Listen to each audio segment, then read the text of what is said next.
Hi, Ashley. I've really liked your work throughout this course. On first glance, this all looks really good. Um, all right, so Cougar Smooth.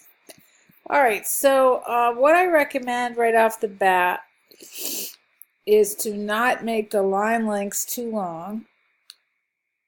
They look a little bit long right here. These oars are sort of hanging out. And the reason is, especially with online, it's easier to read shorter paragraphs. And these oars, since they're duplicated, they totally catch your eye. So I would return at least one of them. This block is too heavy. It might have come like that when you copied and pasted it. But I think that's part of the challenge of this assignment is to break it up. So that might cause a layout issue for you. But some of these lines are too long anyway. See, they're really, really spread out.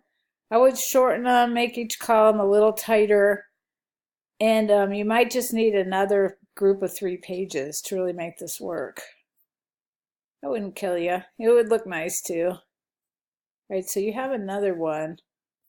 I have to read the directions to figure out why you have another one. Or I could just look here and see if these are different. They kind of look the same.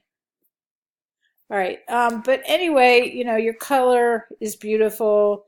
I think you were an inspiration to this class with your editing the photos. Of course, you can do that. You did a beautiful job.